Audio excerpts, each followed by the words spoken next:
Hey guys, tonight we begin with a journey that will shatter every romantic notion you've ever had about ancient Greece. You know the Greece from the movies, with its marble columns gleaming white in the Mediterranean sun, philosophers debating wisdom while sipping wine, and heroes like Achilles striding nobly into battle. Well, forget all of that, because the real ancient Greece, the one where you'd actually have to survive, would chew you up and spit you out faster than you could say democracy. So before you get comfortable, take a moment to like the video and subscribe, but only if you genuinely enjoy what I do here. And let me know in the comments where you're tuning in from and what time it is for you. It's always fascinating to see who's joining us from around the world. Now dim the lights, maybe turn on a fan for that soft background hum, and let's ease into tonight's journey together. You wake up in Athens, 450 BCE. The sun is already blazing overhead because there's no snooze button, no gentle morning alarm, just the harsh reality that if you don't get moving, you don't eat. And speaking of eating, forget your morning coffee and avocado toast. You're about to discover that ancient Greek breakfast was less Instagram-worthy and more survival-focused. If you're lucky, you might get some barley porridge mixed with water, maybe a chunk of stale bread dipped in wine. That's right, wine for breakfast. Not because the Greeks were party animals, but because the water was so contaminated it could literally kill you. But here's the thing that would hit you first, before the hunger, before the thirst, before anything else: the smell.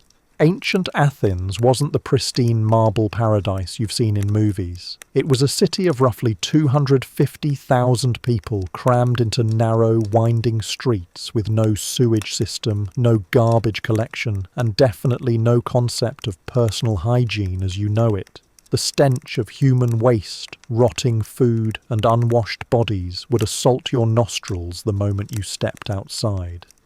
And that's assuming you even made it outside, because the building you're staying in, well, let's just say it wouldn't pass a modern safety inspection. Most Athenians lived in cramped, poorly constructed houses made of mud bricks and wood. These weren't the grand marble temples you see in textbooks. Those were reserved for the gods and the extremely wealthy.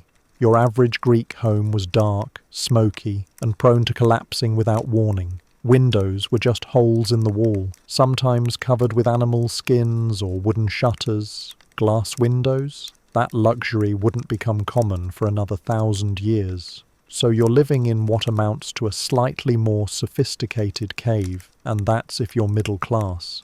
Now let's talk about your new social position, because in ancient Greece, where you stood in society determined everything. Your food, your clothing, your rights, even whether you lived or died. And here's the brutal truth. If you weren't born into the right family, you were essentially doomed to a life of servitude or struggle.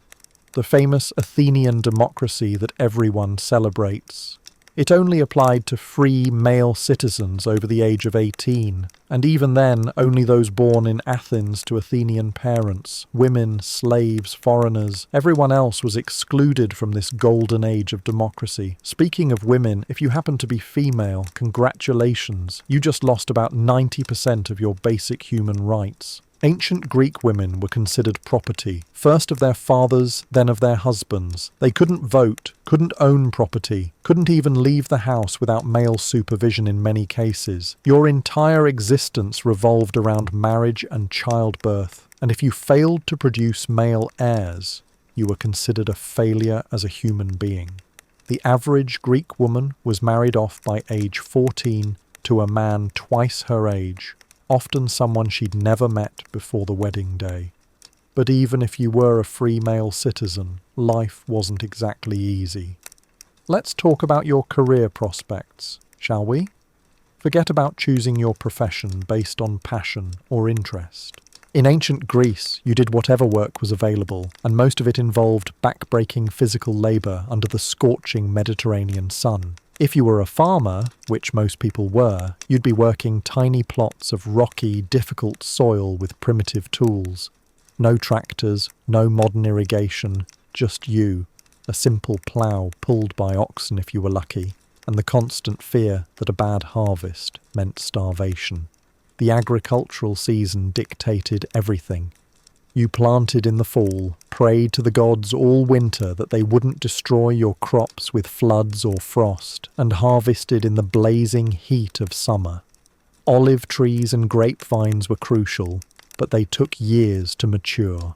One bad season could wipe out a family's entire livelihood, and unlike today, there were no government safety nets, no insurance, no food banks. If your crops failed, you either borrowed money at crushing interest rates, sold yourself into slavery, or starved. If farming wasn't brutal enough for you, maybe you'd try your hand at one of the other common professions. Craftsmen worked in tiny, poorly ventilated workshops, breathing in toxic fumes from metalworking or pottery glazes. Merchants faced the constant threat of pirates, storms, and dishonest business partners. Soldiers, well, we'll get to the horrors of ancient warfare later, but let's just say that the glorious battles depicted in movies were actually terrifying, chaotic slaughters where death came from disease and infection more often than heroic combat. And then there were the slaves. Oh yes, let's not forget that the entire Greek economy was built on slavery. Historians estimate that slaves made up anywhere from 20 to 40% of the population in city-states like Athens. These weren't just prisoners of war. Many were Greeks who had fallen into debt and sold themselves or their children to pay off creditors. Slavery was so common that even middle-class families owned at least one or two slaves. If you found yourself in this position, and statistically there was a good chance you would, your life became property of someone else. You could be bought, sold, beaten, or killed at your master's whim. But let's say you beat the odds. Let's say you're a free male citizen with enough money to avoid the worst hardships. You still have to navigate the incredibly complex and often deadly world of Greek politics. Democracy in Athens wasn't the stable, orderly system we know today. It was chaotic, violent, and prone to sudden dramatic reversals. Popular leaders could be exiled or executed on a whim. Political enemies didn't just lose elections, they lost their lives. Take the practice of ostracism, for example. Once a year, Athenian citizens could vote to exile any prominent politician for 10 years. No trial, no appeals, just pack your bags and get out. The idea was to prevent anyone from becoming too powerful, but in practice, it became a way for political factions to destroy their rivals. Imagine having a successful career, a family, a comfortable life, and then suddenly finding yourself voted out of the city with nothing but the clothes on your back. And that's assuming you survived the constant warfare that plagued the Greek world. City-states were constantly at war with each other, fighting over territory, trade routes, or simply because their gods told them to. The famous Peloponnesian War between Athens and Sparta lasted 27 years and devastated the entire Greek world. Entire cities were destroyed, populations enslaved or massacred, and the economic and social fabric of society repeatedly torn apart. Even in peacetime, violence was endemic. There was no professional police force, no organised system of justice as we understand it. Disputes were settled through family vendettas that could last for generations. If someone wronged you, you were expected to take revenge, and if you couldn't, you were considered weak and cowardly. This created a cycle of violence that permeated every aspect of society. The legal system, such as it was equally brutal. There were no professional lawyers or judges, just ordinary citizens who might or might not understand the law. Punishments were harsh and often involved public humiliation, exile, or death. Torture was routinely used to extract confessions from slaves, and even free citizens could face severe physical punishment for relatively minor crimes. But perhaps nothing would shock you more than the complete absence of what we consider basic medical care. Greek physicians had some theoretical knowledge, thanks to figures like Hippocrates, but their practical treatments were often worse than the diseases they were trying to cure. Surgery was performed without anesthesia, using crude instruments that were rarely clean. Infection was common and usually fatal.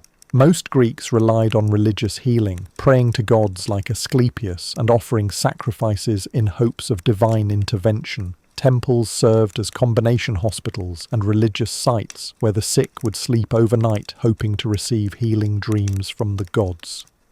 The more rational physicians tried treatments based on the theory of four humours: blood, phlegm, yellow bile, and black bile. This led to practices like bloodletting, purging, and induced vomiting, treatments that probably killed more patients than they saved. Childbirth was particularly dangerous. With no understanding of germs or proper sanitation, infection killed countless women and infants. The maternal mortality rate was staggering, and many families lost multiple children in infancy. Life expectancy was brutally low, probably around 30 to 35 years for the average person, though those who survived childhood might live into their 50s or 60s if they were extremely fortunate. And we haven't even talked about the food yet, or rather, the lack of it. The Mediterranean diet that health experts praise today bears little resemblance to what most ancient Greeks actually ate. The wealthy might have enjoyed olive oil, wine, fresh fish, and imported delicacies, but the common people subsisted on a monotonous diet of barley, beans, and whatever vegetables they could grow or forage. Meat was a luxury reserved for religious festivals or special occasions. Most protein came from cheese, eggs, and small fish. Bread was made from barley rather than wheat, giving it a coarse, gritty texture that modern palates would find nearly inedible. Honey was the only sweetener available, and it was expensive enough that most people rarely tasted anything sweet. Food preservation was a constant challenge. Without refrigeration, meat and fish had to be salted, smoked, or dried immediately after slaughter or catch. Vegetables were pickled in brine or oil. Grains had to be carefully stored to prevent spoilage from moisture or pests. A single mistake in food preservation could mean the loss of months of supplies, and starvation was always just one bad harvest away. The water situation was equally dire. Clean drinking water was scarce and precious. Most water sources were contaminated with human and animal waste, making waterborne diseases like cholera and dysentery common killers. Wine wasn't consumed for pleasure as much as for safety. The alcohol helped kill harmful bacteria. Even then, wine was usually mixed with water, both to stretch the supply and because drinking it straight was considered barbaric. Public fountains and wells were communal resources that required constant maintenance and protection.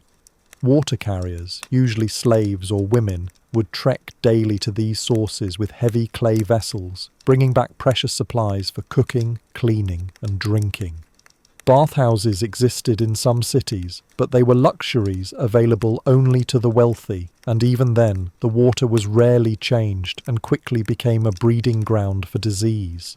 This is just the beginning of why you wouldn't last a day in ancient Greece. We haven't even touched on the religious obligations that dominated every aspect of daily life, the brutal realities of ancient warfare, or the social customs that would leave you bewildered and probably dead. But already you can see that the Greece of your imagination, with its noble philosophers and heroic warriors, was built on a foundation of suffering, inequality, and daily struggle that would break most modern people within hours of arrival.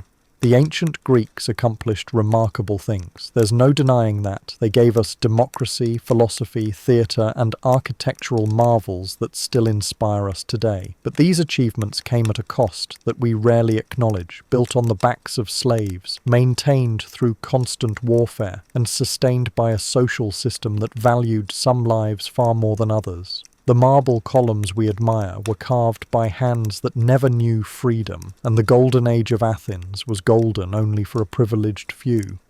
The reality is that surviving in ancient Greece meant navigating a world where death lurked around every corner, and not just from warfare or disease. The gods themselves were considered active participants in daily life, and their wrath could strike at any moment for the smallest infractions. Unlike the benevolent, distant deities of modern religions, Greek gods were petty, vindictive, and obsessed with human behavior. They demanded constant attention, elaborate rituals, and expensive sacrifices that could bankrupt a family. Every major decision required divine consultation. Planning to plant crops? Better check with the oracle first. Thinking of starting a business? You'd need to sacrifice a goat and read the entrails to see if the gods approved. Going on a journey? That required offerings to multiple deities, protective amulets, and prayers that could take hours to complete properly. Miss a single ritual or offend a god through ignorance, and you might find your house struck by lightning, your crops withered, or your family cursed for generations.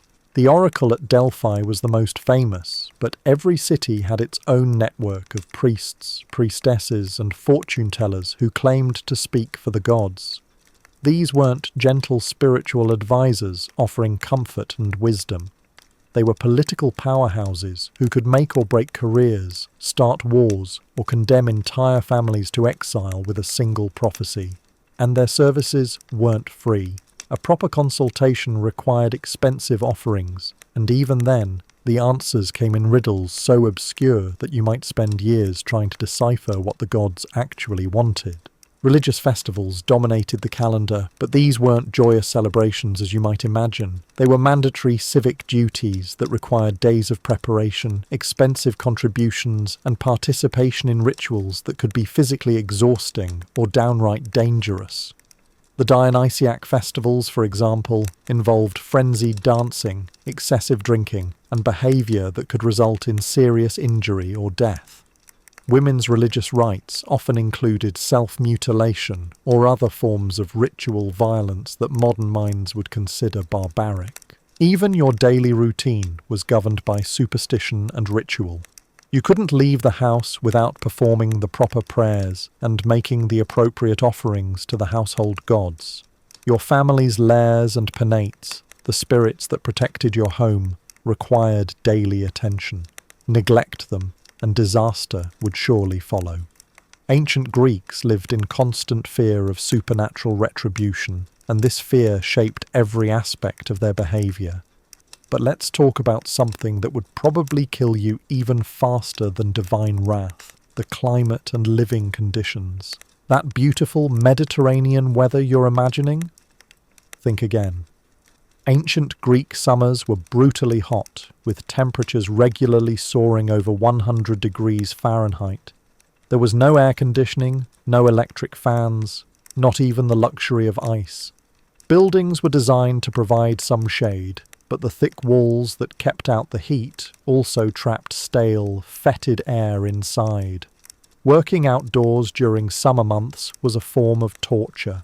Farmers, construction workers, and soldiers had to labour under the blazing sun with no protection except whatever cloth they could wrap around their heads. Heat, exhaustion, and heat stroke killed countless workers every year, but there was no choice. Work had to continue regardless of the temperature because survival depended on it. Winters brought their own horrors.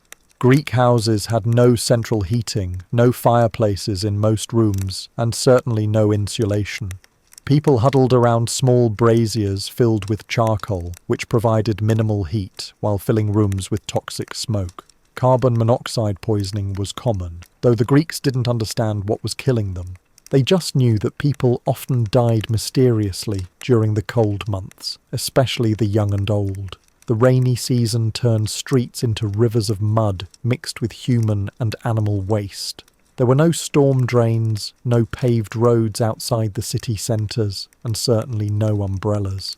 When it rained, you got soaked, and your clothes stayed wet for days because there was no efficient way to dry them. Mould and mildew were constant problems, rotting away clothing, food, and even the wooden structures of houses. Earthquakes were another constant threat that would terrify modern visitors. The Mediterranean region sits on active fault lines, and major earthquakes struck regularly. Without modern building codes or engineering knowledge, Greek structures collapsed easily, crushing inhabitants without warning. The Greeks attributed earthquakes to Poseidon's anger, so their response was more religious ritual rather than practical preparation. Even the famous Greek baths that you might have heard about were nightmares of public health. These weren't the clean, chlorinated pools of today. They were essentially communal cesspools where dozens of people soaked in the same stagnant water day after day. Skin diseases, parasites, and infections spread rapidly in these conditions. The water was rarely changed, and the concept of filtration or purification was unknown. Personal hygiene was primitive at best. Most people bathed infrequently, perhaps once a week if they were wealthy, less often if they were poor. Soap, as we know it, didn't exist. People used olive oil mixed with sand or ash to scrape dirt from their skin, a process that was harsh and often left the skin raw and infected. Dental care consisted of chewing on twigs or using rough cloth to clean teeth. Tooth decay was universal, and the pain from infected teeth drove many people to madness or suicide. Clothing was another source of constant discomfort. Most garments were made from rough wool or linen that hadn't been properly processed. These fabrics were scratchy, heavy, and retained odours and moisture. Undergarments were rare, so most people wore these rough fabrics directly against their skin, leading to constant chafing and rashes. Dyes were expensive and often toxic, made from heavy metals or poisonous plants that could cause skin reactions or even systemic poisoning. Shoes were luxury items that most people couldn't afford. The majority of the population went barefoot, even in winter, even over rocky terrain. This led to constant injuries, infections, and deformities. Stepping on a nail or sharp stone could result in tetanus, gangrene, or other fatal infections. Even the wealthy who could afford sandals had little protection against the elements or hazardous walking conditions. The social dynamics would be equally challenging for a modern person to navigate. Greek society operated on a complex system of honour, shame, and reciprocal obligations that governed every interaction. Saying the wrong thing to the wrong person could result in a blood feud that might last generations. Social hierarchies were rigid and complex, based not just on wealth but on family history, military service, religious standing, and dozens of other factors that a newcomer would never understand. Hospitality was both sacred and dangerous. The Greeks believed that any stranger might be a god in disguise, so they were obligated to offer food and shelter to travellers. But this system was also ripe for abuse. Criminals, con artists, and dangerous individuals could exploit these customs to gain access to homes and families. There was no way to verify someone's identity or intentions, so every act of hospitality was a potential death sentence. Marriage and family relationships operated under rules that would seem bizarre and oppressive to modern sensibilities. Fathers had absolute authority over their children, including the right to expose unwanted infants to die. Arranged marriages were the norm, and love was considered irrelevant or even dangerous to family stability. Divorce was possible but brought social disgrace, especially for women, who could be cast out with nothing and forbidden from seeing their children. The treatment of the elderly was particularly harsh. Without social security or retirement savings, old people who could no longer work became burdens on their families. Many were abandoned or neglected, left to die slowly from malnutrition or exposure. The famous Greek respect for wisdom and experience was largely mythical, at least when it came to practical treatment of aged family members. Even entertainment, one of Greece's supposed cultural achievements, would shock modern sensibilities. Theatre performances were religious obligations rather than recreational activities. The audience was expected to sit through hours of dense, often incomprehensible drama in uncomfortable stone seats under the blazing sun. Comedies were filled with crude sexual humour and vicious personal attacks on real people. Tragedies depicted graphic violence, suicide, and divine punishment in ways designed to terrify rather than inspire. Athletic competitions, the predecessors to our modern Olympics, were brutal affairs where serious injury and death were common. Athletes competed naked and without protective equipment. Boxing matches continued until one participant was unconscious or dead. Wrestling and fighting events had few rules and no referees to ensure fair play. The famous Olympic truce that supposedly stopped all wars during the Games was more myth than reality, and the Games themselves were often interrupted by political violence or military campaigns. The spectator experience at these events would leave you traumatized. Crowds didn't just cheer politely from designated seating areas. They screamed, threw objects, placed violent bets on outcomes, and often rioted when their favourite athletes lost. Deaths in the arena were celebrated as offerings to the gods, and the blood-soaked sand was considered blessed. You weren't watching sport as entertainment. You were participating in ritualized human sacrifice, disguised as competition. But perhaps nothing would prepare you for the sheer brutality of everyday justice. When crimes were committed, punishment was swift, public, and designed to maximize suffering rather than rehabilitation. Public executions were community events where entire families gathered to watch criminals die slowly and painfully. Methods included stoning, where the condemned person was pelted with rocks until death finally came, sometimes after hours of agony. Crucifixion wasn't just a Roman invention. The Greeks had their own versions of prolonged execution designed to make examples of wrongdoers. Bodies were left hanging for days or weeks as warnings to others, rotting in the sun, while families were forbidden from claiming them for burial. The stench of decomposing corpses was just another part of the urban landscape that people learned to ignore. Theft was punished by cutting off hands or gouging out eyes.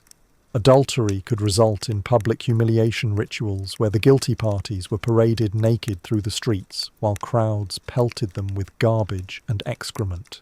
Debtors who couldn't pay were often sold into slavery along with their entire families, including small children who had no understanding of their parents' financial troubles. The concept of proportional punishment didn't exist. Minor infractions could result in brutal penalties, while serious crimes committed by wealthy or well-connected individuals might be overlooked entirely. Justice wasn't blind, it was purchased, and if you couldn't afford the right bribes or didn't have the proper family connections, you were at the mercy of a system designed to crush the weak and powerless. Now let's discuss something that would probably finish you off, even if you somehow survived everything else: the complete lack of privacy and personal space that defined ancient Greek life.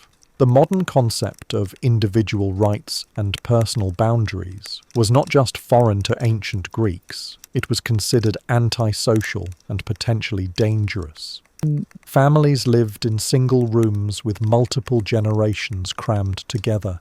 There were no separate bedrooms for children, no private spaces for personal activities, no concept of personal belongings that others couldn't use. Everything was communal, from eating utensils to sleeping arrangements. Multiple family members shared the same bed, and privacy for intimate activities was virtually impossible. Communal living extended beyond the family unit. Public baths, markets, and gathering spaces were designed to prevent anyone from being alone or unobserved. The Greeks believed that people who spent too much time alone were plotting against the community or communicating with evil spirits. Solitude was seen as evidence of antisocial tendencies that needed to be corrected through forced integration. Your personal conversations, business dealings, and even family disputes were considered public property. Neighbours felt entitled to listen in on arguments, offer unsolicited advice, and spread gossip about private matters throughout the community. There was no legal concept of slander or invasion of privacy. If someone wanted to discuss your personal life in the public square, that was their right as a citizen. The bathroom situation alone would probably send you running back to whatever time machine brought you there. Public latrines consisted of stone benches with holes cut in them, positioned so that dozens of people could relieve themselves simultaneously while maintaining conversations about politics, business, or community gossip. There was no toilet paper, just communal sponges on sticks that were shared among all users. Privacy screens or individual stalls didn't exist because modesty was considered a sign of moral weakness. Women faced even more invasive conditions. Their bodily functions were monitored and controlled by male family members who believed they had the right to know about menstrual cycles, pregnancies, and other intimate health matters. Childbirth was a public event attended by neighbourhood women who offered advice, criticism, and judgment about the mother's performance during labour. The economic system would also crush your spirit long before it killed your body. There was no concept of social mobility as we understand it today.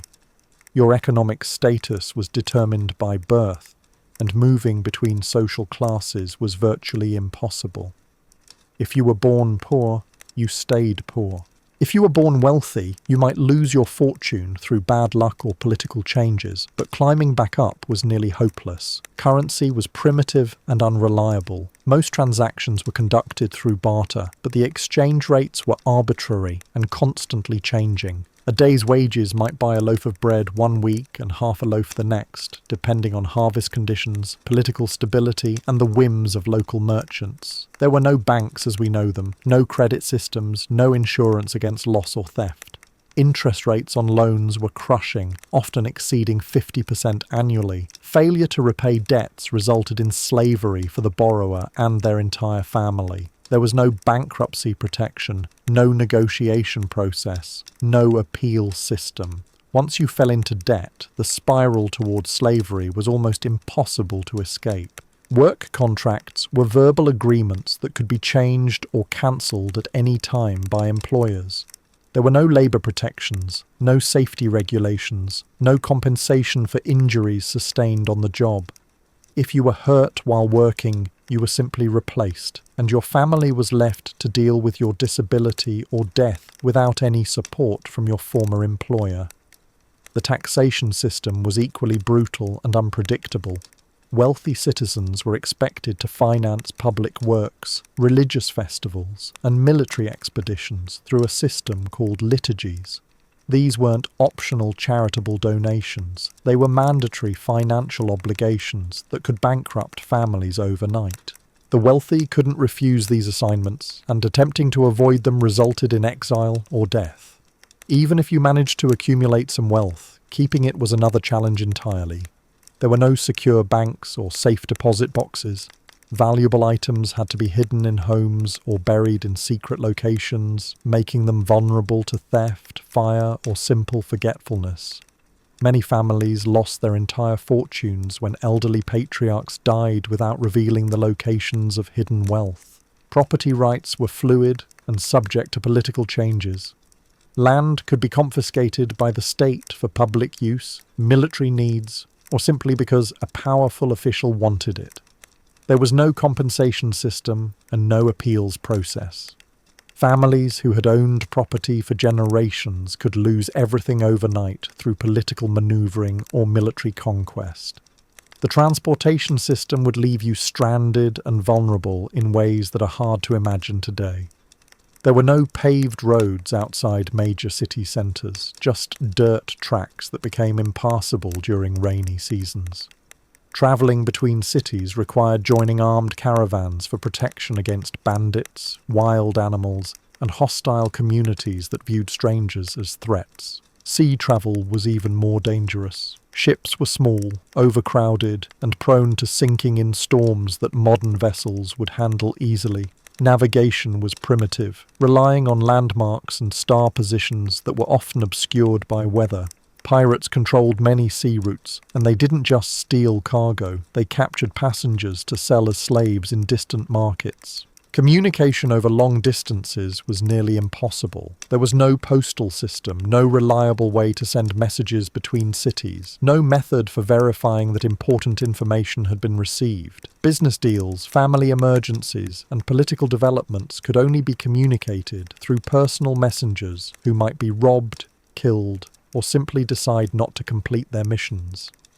The information you needed to survive was closely guarded by guilds, families, and communities that viewed knowledge as property to be protected rather than shared. Learning a trade required years of unpaid apprenticeship to masters who might teach you incorrectly or incompletely to prevent competition. Medical knowledge was mixed with superstition and deliberately obscured to maintain the power of healers and priests. Even basic literacy was a luxury available only to the wealthy elite.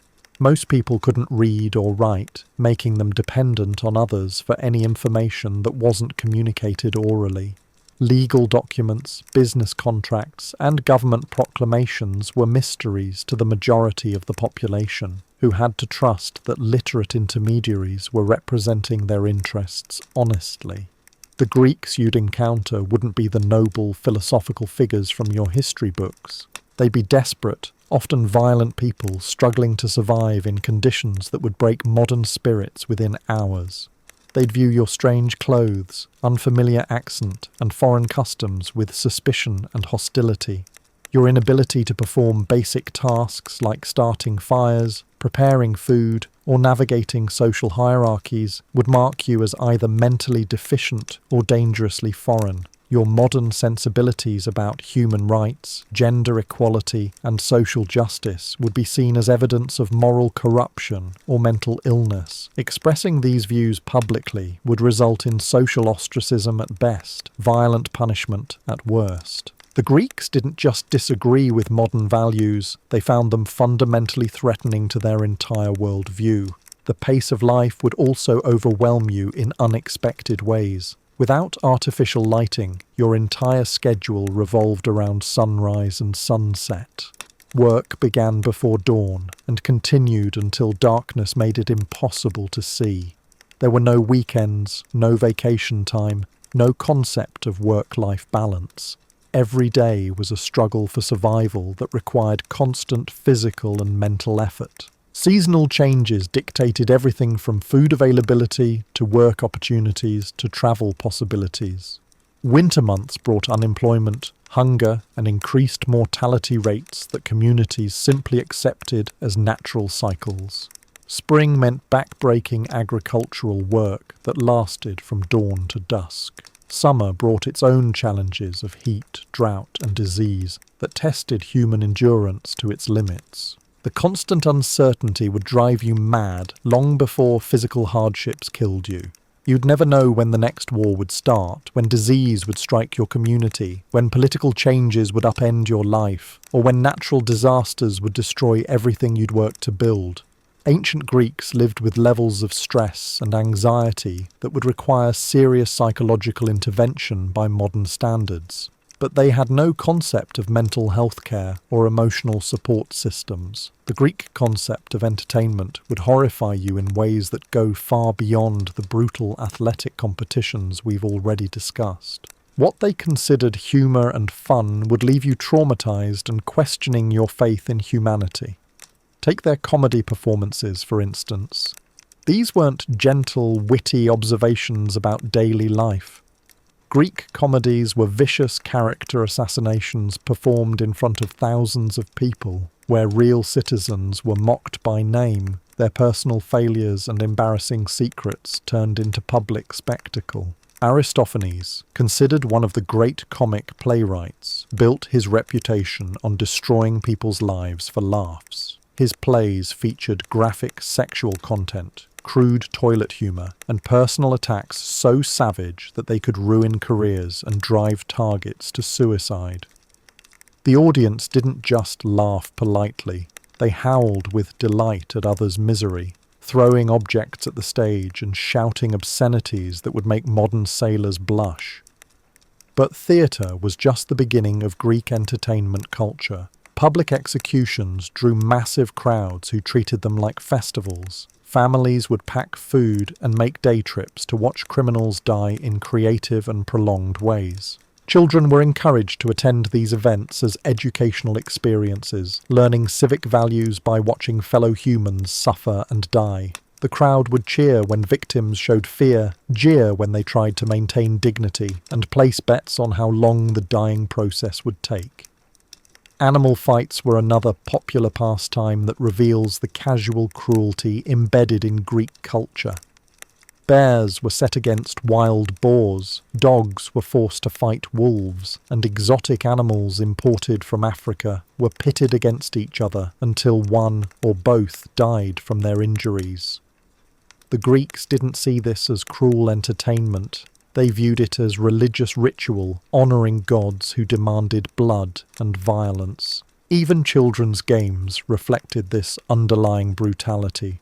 Young boys played war games with real weapons, often suffering serious injuries that were considered character building rather than accidents. Girls participated in religious ceremonies that included ritualistic cutting and scarification. Childhood wasn't a protected period of innocence and learning. It was preparation for an adult world where violence and suffering were daily realities. The drinking culture would also shock your modern sensibilities. Greek symposiums, often portrayed as sophisticated intellectual gatherings, were actually elaborate drinking parties where men consumed massive quantities of wine while engaging in activities that ranged from philosophical debate to sexual assault. These events could last for days, with participants drinking themselves into unconsciousness while slaves cleaned up vomit and carried away the bodies of those who had alcohol poisoning. Women were excluded from these gatherings, except as entertainment, forced to perform sexual acts or degrading displays for the amusement of drunk men who saw them as objects rather than human beings. The morning after these symposiums often revealed scenes of destruction that would horrify modern partygoers: broken furniture, injured participants, and sometimes deaths from violence or overconsumption. Even religious festivals, supposedly sacred occasions honouring the gods, devolved into orgies of violence and excess. The Dionysiac celebrations involved ritualistic madness where participants, mostly women, would tear apart live animals with their bare hands and consume raw flesh while dancing in frenzied states. These weren't metaphorical religious experiences, they were literal blood rituals where human psychology was deliberately destroyed in service of divine possession. The Bacchanalian rites pushed human behaviour to extremes that would require psychiatric intervention today. Participants engaged in self-mutilation, sexual violence, and acts of cannibalism while believing they were channeling divine will. Communities accepted these behaviours as necessary religious obligations rather than evidence of mental illness or social breakdown. Your modern understanding of consent and personal autonomy would be completely meaningless in ancient Greece. The concept simply didn't exist in any form recognizable to contemporary minds. Slaves had no right to refuse any demand from their masters, no matter how degrading or dangerous. Free women had no right to refuse their husbands' sexual demands or physical punishment. Even free men could be compelled to participate in military service, religious rituals, or public works projects without any consideration of their personal wishes or circumstances. The Greek ideal of masculine virtue required men to dominate others through physical and sexual violence. Young men were expected to prove their worth by defeating enemies in combat, conquering women sexually and asserting dominance over slaves and social inferiors. Showing mercy or compassion was considered weakness that undermined social order and divine will. Pederasty, the sexual relationship between adult men and adolescent boys, was not just tolerated but actively encouraged as an educational system. Wealthy men would select teenage boys from good families and engage in sexual relationships that were supposed to teach virtue and citizenship. The boys had no choice in these arrangements, and their families considered such relationships honours rather than abuse. These weren't isolated practices confined to a few individuals. They were systematic cultural institutions supported by law, religion, and social custom. Parents actively sought out adult male mentors for their sons, knowing full well what these relationships entailed. The boys themselves were taught that submitting to sexual abuse was their civic duty and pathway to adult citizenship. The legal system provided no protection for victims of what we would consider serious crimes. Rape was primarily viewed as property damage against the woman's father or husband, rather than violence against the woman herself. The punishment depended not on the harm done to the victim, but on the social status of her male relatives and their ability to demand compensation or revenge. Murder was handled through private vengeance rather than public justice. Families were expected to kill those who had harmed their members, creating cycles of violence that could continue for generations. The state only intervened when these feuds threatened public order, not out of concern for individual victims or moral principles. Theft was punished based on the social status of the victim rather than the value of stolen goods. Stealing from a wealthy citizen could result in death or slavery, while robbing a poor person might only warrant a fine or public humiliation. The law existed to protect property and social hierarchy, not to ensure equal treatment or proportional punishment. Even the famous Greek contributions to philosophy and science would leave you disillusioned and disturbed. The great thinkers you've heard about, Plato, Aristotle, Socrates, were products of a slave-owning society who rarely questioned the fundamental inequalities and cruelties of their world. Their philosophical discussions about justice and virtue took place while slaves served them food and cleaned their homes. Plato's Republic, often cited as an early utopian vision, actually describes a totalitarian state where children are separated from parents at birth, private property is abolished for the ruling class, and selective breeding determines who can reproduce. His ideal society includes systematic lying to citizens, rigid caste systems, and the elimination of family bonds in favor of state loyalty.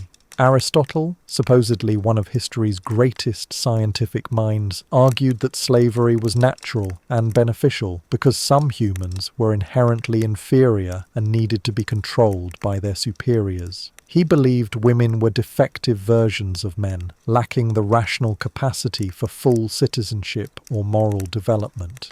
His scientific observations were often wrong because they were filtered through cultural prejudices that he never questioned.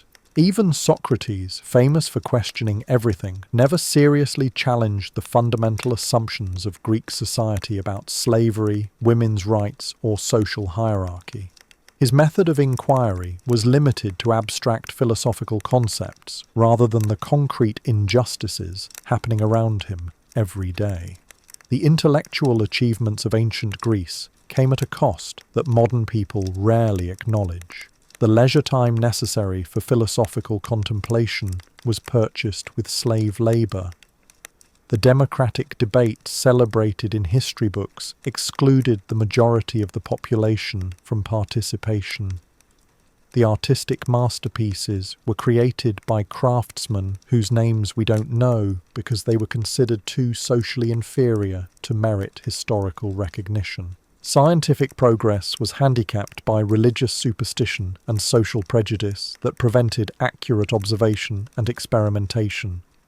Greek mathematicians made remarkable discoveries, but their work was limited by the belief that certain numbers were divine and others were evil. Medical advances were constrained by the assumption that disease was divine punishment rather than natural phenomenon. Even the Greek language itself would be a barrier that would leave you isolated and vulnerable.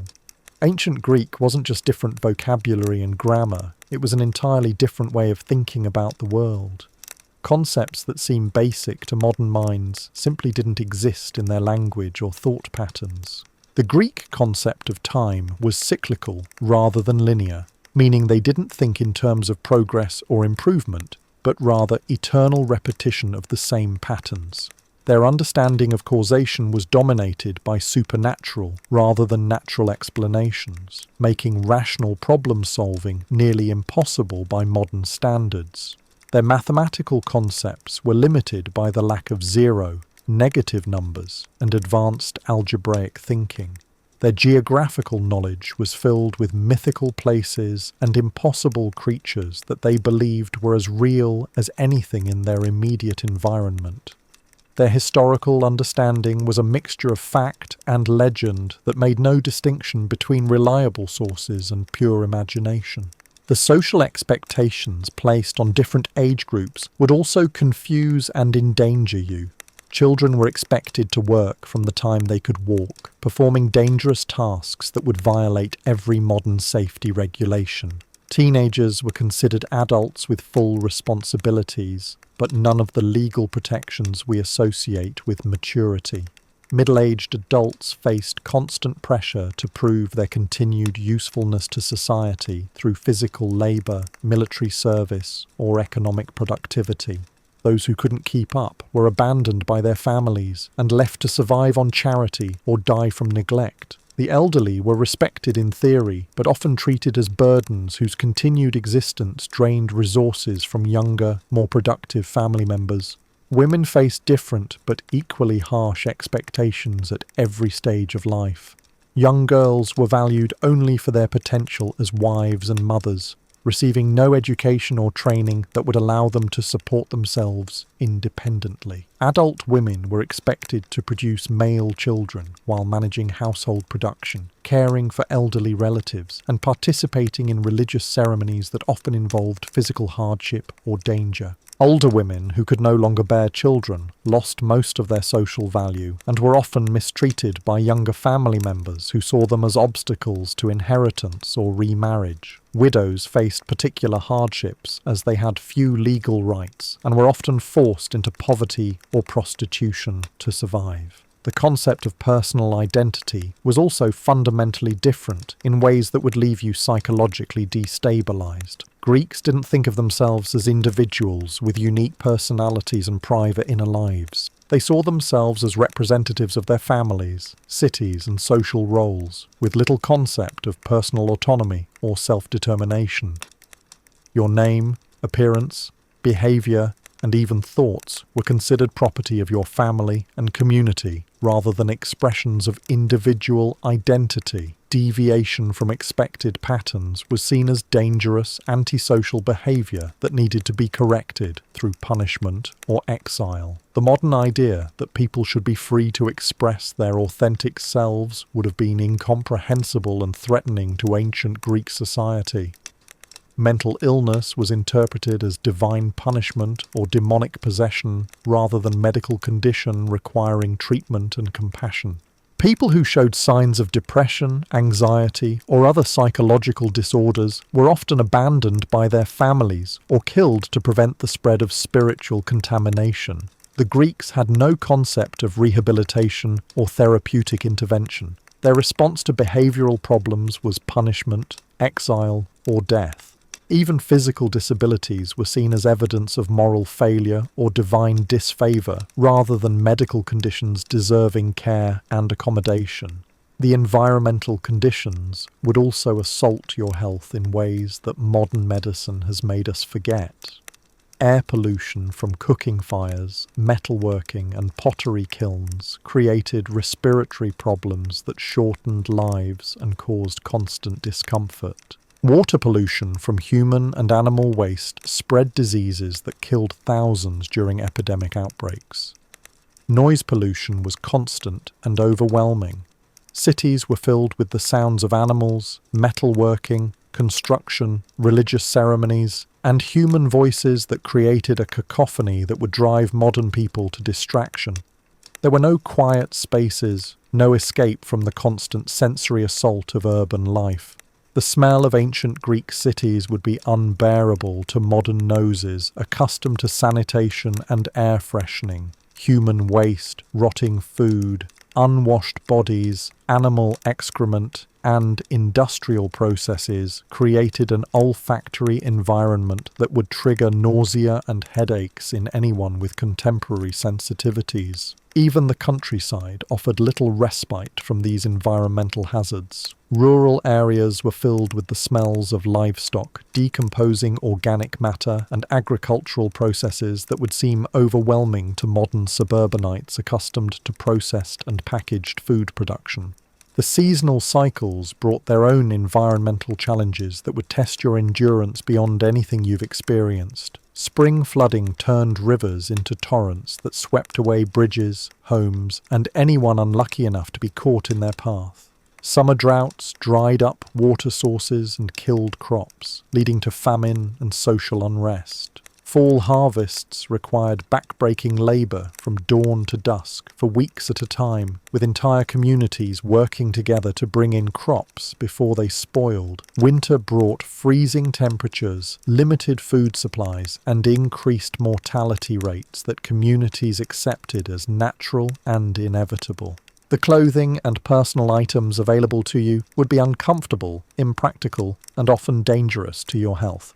Fabrics were rough and poorly processed, causing constant skin irritation and rashes. Dyes contained toxic metals and chemicals that could cause poisoning through skin contact or accidental ingestion. Jewellery and accessories were often made from materials that would be considered hazardous by modern standards. Lead-based cosmetics caused poisoning and brain damage. Perfumes and oils contained allergens and toxins that caused respiratory problems and skin diseases. Even basic tools and household items were poorly designed and dangerous to use.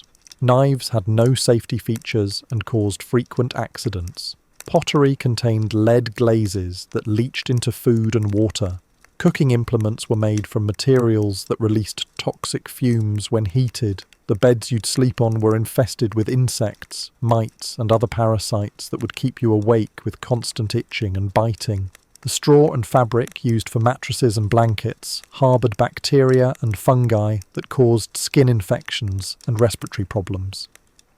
Your modern immune system, accustomed to processed foods and sterile environments, would be completely overwhelmed by the bacterial and viral challenges of ancient Greek life. Diseases that have been eliminated by modern medicine would kill you within days or weeks of exposure. The stress of constant threat, uncertainty, and physical discomfort would break down your psychological defences faster than the physical challenges could destroy your body. Ancient Greeks developed coping mechanisms for their harsh environment that took years to develop and required cultural knowledge you simply wouldn't possess. Your modern psychological framework would be completely useless for understanding or coping with the mental health challenges of ancient Greek life. The concept of trauma therapy, stress management, or emotional support didn't exist because the Greeks viewed psychological suffering as either divine punishment or personal weakness that needed to be overcome through willpower and religious devotion. Depression was seen as evidence of moral failure or spiritual corruption rather than a medical condition requiring treatment. People who couldn't maintain cheerful productivity were often ostracized by their communities or abandoned by their families, who feared contamination by whatever evil had possessed them. The idea that sadness or anxiety might be normal responses to genuinely horrible circumstances was completely foreign to Greek thinking. Grief was strictly regulated by social custom and religious law.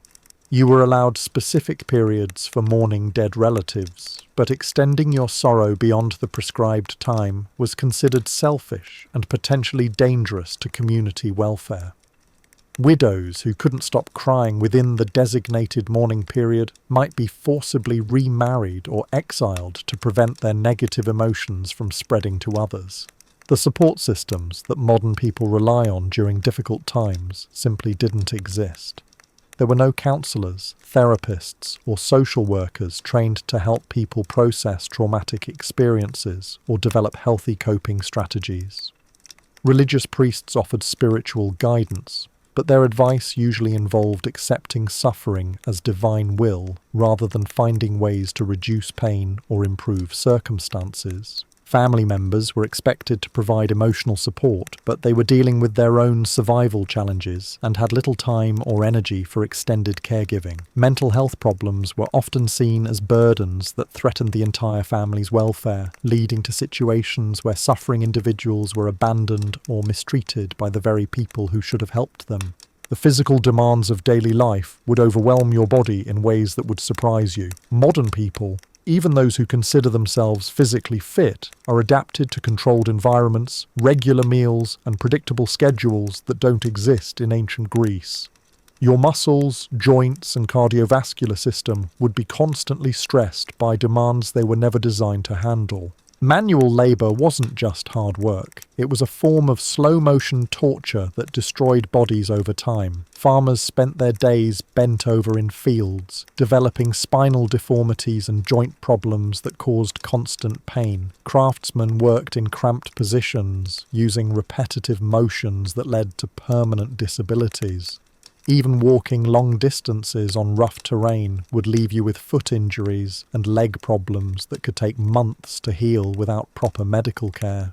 The food you'd be forced to eat would assault your digestive system in ways that would leave you constantly ill. Your stomach, accustomed to processed foods and clean water, would rebel against the coarse, often spoiled diet that Greeks considered normal. Intestinal parasites were universal, causing chronic malnutrition, abdominal pain, and digestive problems that sapped energy and weakened immune systems.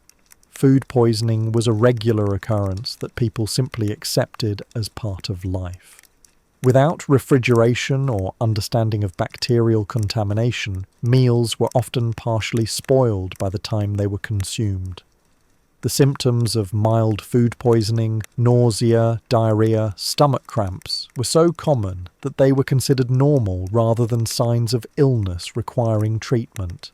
Your sleep patterns would be completely disrupted by the environmental conditions and social obligations of ancient Greek life. The combination of physical discomfort, noise, temperature extremes, and irregular schedules would prevent you from getting the restorative sleep your body needs to function properly. Chronic sleep deprivation would leave you mentally foggy, emotionally unstable, and physically weakened. The beds themselves were torture devices by modern standards. Hard surfaces covered with scratchy fabrics and infested with biting insects would make comfortable sleep impossible even when you were exhausted from physical labour.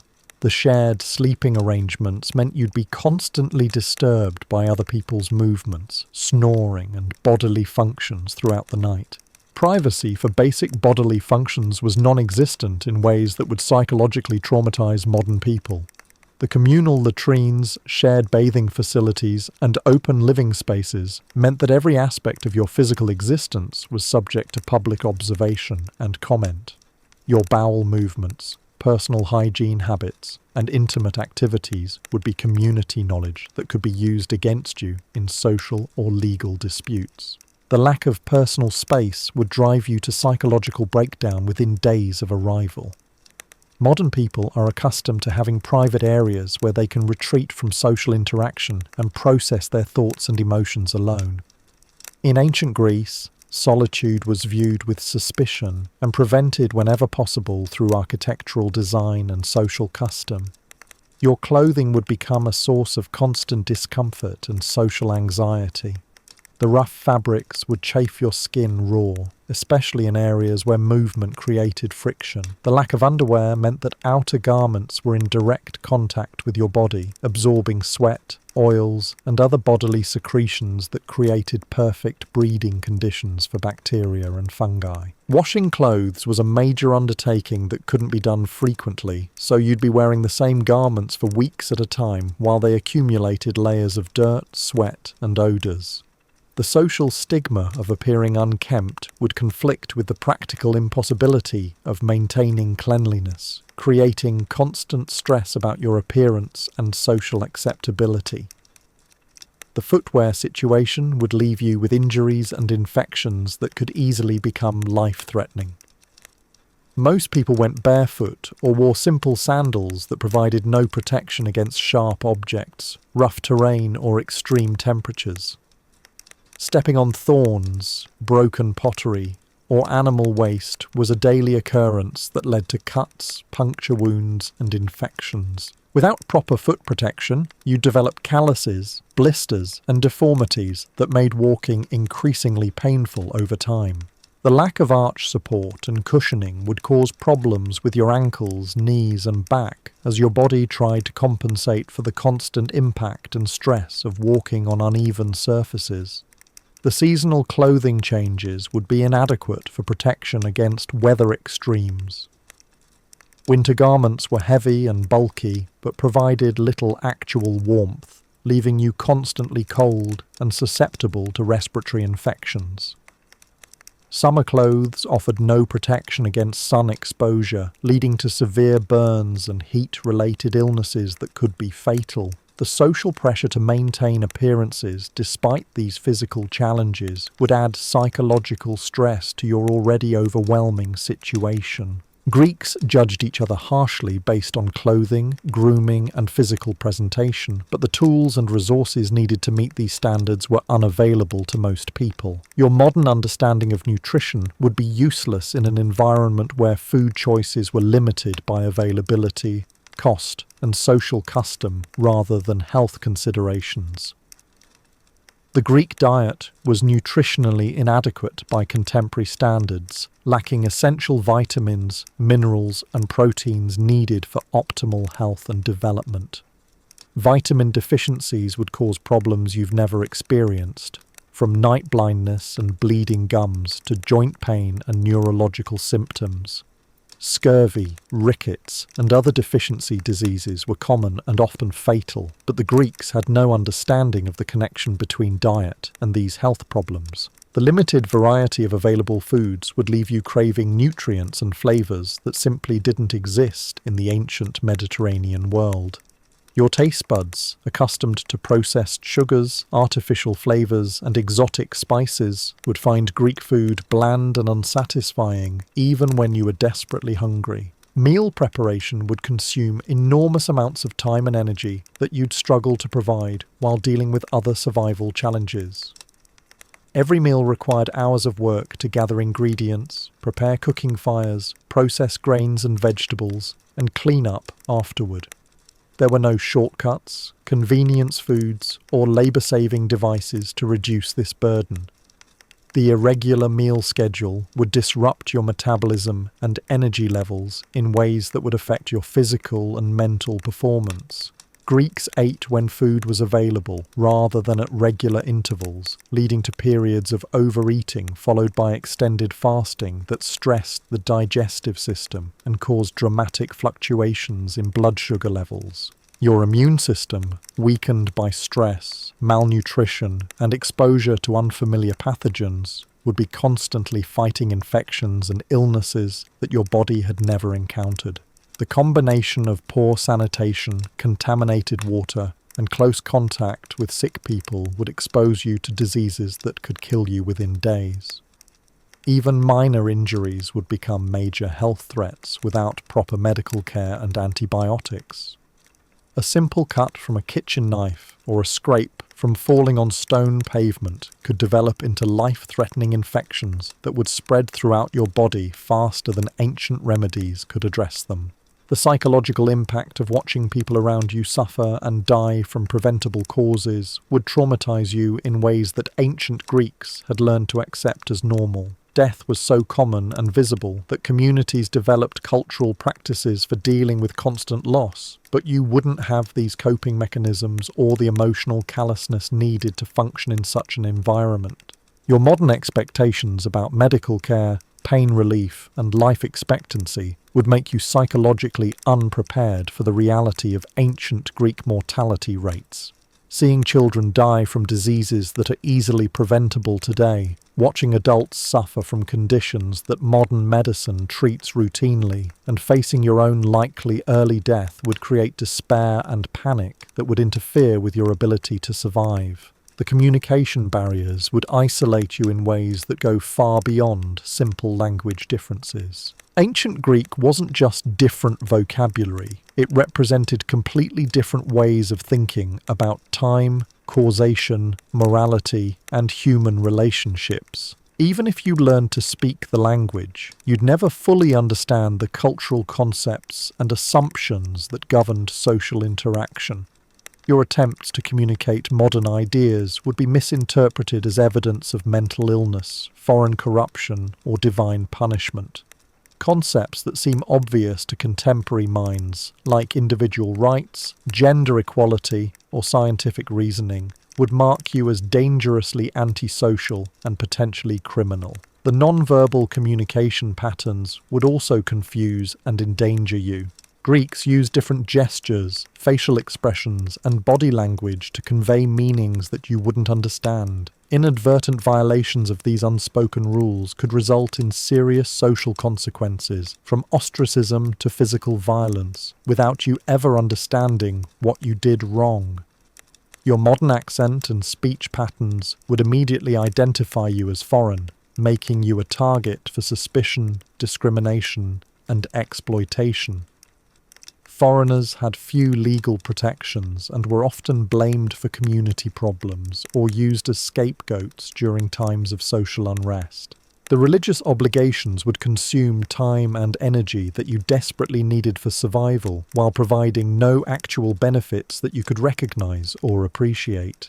Daily prayers, ritual offerings, and ceremonial participation were mandatory social requirements rather than optional spiritual practices, but they would feel meaningless and wasteful to someone with modern sensibilities. The constant fear of divine punishment would create anxiety and stress that would interfere with rational decision-making and problem-solving. Greeks lived in terror of accidentally offending gods through innocent mistakes or omissions, leading to hypervigilant behavior and obsessive ritual compliance that would exhaust your mental and emotional resources. Your inability to properly perform religious ceremonies would mark you as impious and potentially dangerous to community welfare. Other Greeks would avoid association with you to prevent contamination by whatever divine displeasure you had attracted, further isolating you from potential sources of help and support. The economic system would trap you in cycles of debt and dependency that would be impossible to escape without cultural knowledge and social connections that you'd never be able to develop. Understanding market conditions, negotiating fair prices, and identifying trustworthy business partners required years of experience and community relationships that foreigners couldn't access. Your modern concepts of fair trade, consumer protection, and business ethics would be completely irrelevant in a system designed to maximize advantage for established community members at the expense of outsiders and newcomers. You'd be cheated, exploited, and manipulated by merchants and employers who saw you as an easy target for profitable deception. The legal system would offer you no protection against these abuses because you'd lack the social status, family connections, and cultural knowledge needed to navigate court proceedings or demand justice.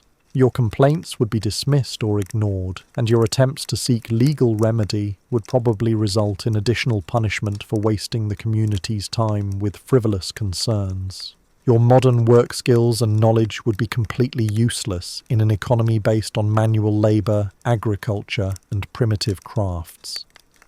Professional expertise in technology, science, medicine, or business wouldn't translate to ancient Greek contexts, where different skills, tools, and methods were required for every occupation. Even if you tried to introduce modern innovations or improvements, you'd lack the materials, tools, and supporting infrastructure needed to implement them successfully. Your ideas would be dismissed as impractical fantasies or evidence of mental instability, rather than recognized as potentially valuable contributions to community welfare. The apprenticeship system would be closed to adult foreigners who were expected to already possess the skills and knowledge needed for economic productivity. You couldn't start over as a beginner in a craft or trade because that position was reserved for young community members whose families could support them during years of unpaid training. Your physical appearance would mark you as foreign in ways that would make integration impossible, regardless of how well you learned the language or adapted to local customs. Clothing styles, hair arrangements, skin condition, and body modifications were immediate indicators of social origin that couldn't be easily changed or disguised. The dietary differences between ancient and modern life would alter your body chemistry and appearance in ways that would make you stand out even more dramatically over time. Your teeth, skin, hair, and overall physical condition would deteriorate rapidly under ancient Greek conditions, making you appear diseased or cursed to people who didn't understand the causes of these changes. Your modern dental work, if you had any, would be completely mysterious to ancient Greeks, who would interpret it as evidence of divine favour, magical intervention, or demonic possession. Any surgical scars or medical devices would be equally incomprehensible and potentially frightening to people who had never seen such things. The cumulative effect of all these challenges, physical, psychological, social, economic, and cultural, would overwhelm your capacity to adapt and survive in ways that would surprise you with their speed and intensity. Modern people are accustomed to gradual changes and manageable stress levels that allow time for adjustment and recovery. Ancient Greek life would assault you simultaneously on every front, creating a cascade of problems that would compound and accelerate faster than you could address them. Each new challenge would make existing problems worse, while introducing additional complications that would push you further toward complete breakdown. The Greeks around you, adapted to these conditions through lifelong experience and cultural training, would be unable or unwilling to provide the level of support and guidance you'd need to survive. They'd expect you to adapt quickly or remove yourself from their community to avoid becoming a burden or threat to their own survival. Your modern psychological makeup, shaped by expectations of safety, comfort, and individual rights, would be fundamentally incompatible with the harsh realities of ancient Greek existence. The mental and emotional frameworks that help you cope with contemporary life would not only be useless, but would actually make survival more difficult by creating unrealistic expectations and inappropriate responses to danger. The truth is that ancient Greece wasn't just different from the modern world. It was designed to break people who weren't born and raised within its brutal systems. The Greeks who survived and thrived in this environment weren't necessarily superior to modern people. They were simply adapted to conditions that would destroy anyone who hadn't spent their entire lives preparing for them. Your failure to survive wouldn't be a personal weakness or moral failing. It would be the inevitable result of trying to function in an environment that your entire evolutionary and cultural development had prepared you to avoid. Ancient Greece was a world where only the most ruthless, cunning, and physically resilient individuals could hope to see their next birthday. And we haven't even discussed the warfare yet, the political violence that could erupt without warning, or the natural disasters that regularly devastated entire communities. But those horrors would probably be academic concerns anyway, because the daily grind of simply existing in ancient Greece would likely finish you off long before you had to worry about soldiers, earthquakes, or plagues. The romantic vision of ancient Greece that fills our museums, textbooks, and imaginations was built on the bones of countless people who lived and died in misery so that a tiny elite could create the art, philosophy, and architecture that we admire today. Behind every marble statue was a quarry full of slaves. Behind every philosophical dialogue was a household full of servants. Behind every democratic debate was a city full of people who had no voice in their own governance. You wouldn't last a day in ancient Greece because you're not supposed to. You're a product of thousands of years of human progress, scientific advancement, and social development that have made the ancient world as foreign and hostile to you as an alien planet. And that's not a failure, it's a victory. It's proof that humanity has learned to build something better than what came before. The warfare that defined ancient Greek life would traumatize you before you even got near a battlefield. Forget the heroic duels and noble cavalry charges from Hollywood movies. Greek warfare was a meat grinder of human flesh, a chaotic nightmare where death came from every direction, and survival depended more on luck than skill or courage. The backbone of Greek military might was the phalanx, a formation of heavily armoured foot soldiers called hoplites who fought shoulder to shoulder with long spears and massive bronze shields. Sounds organised and civilised, right? Wrong. The reality was that you'd be crammed into a suffocating mass of sweating, screaming men pressed so tightly together that you couldn't even lift your arms properly. The bronze armour that was supposed to protect you weighed over 70 pounds and turned you into a walking oven under the Mediterranean sun. Your shield alone weighed 15 pounds and was strapped to your left arm in such a way that you couldn't remove it during battle.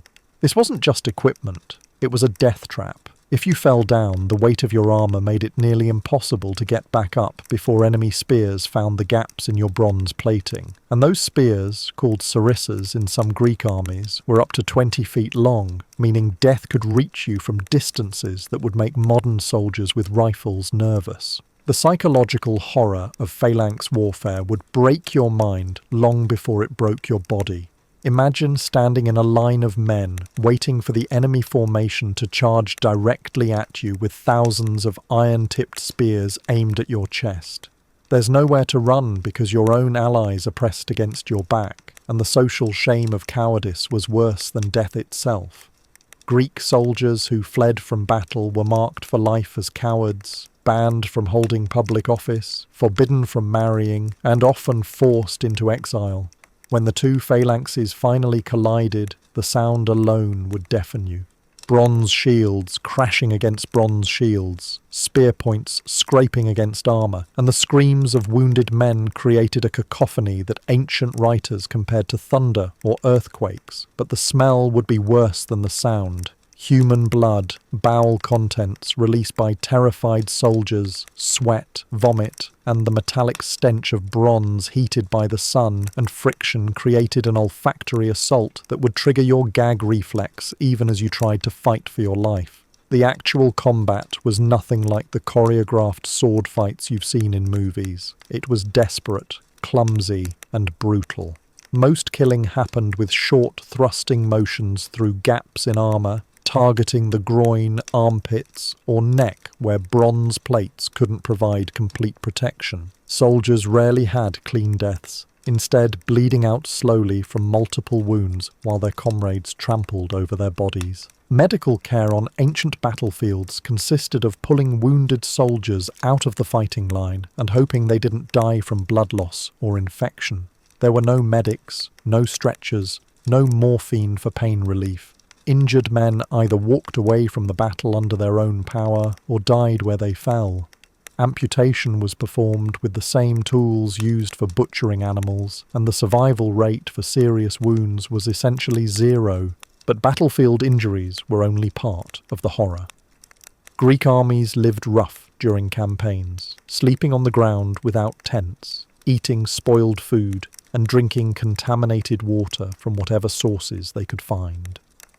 Dysentery killed more soldiers than enemy weapons, turning military camps into open sewers, where men died slowly from dehydration and intestinal bleeding. Disease spread rapidly through closely packed military formations, where thousands of men shared limited water supplies and had no facilities for proper hygiene. Typhus, cholera, and plague regularly devastated entire armies before they ever reached their enemies.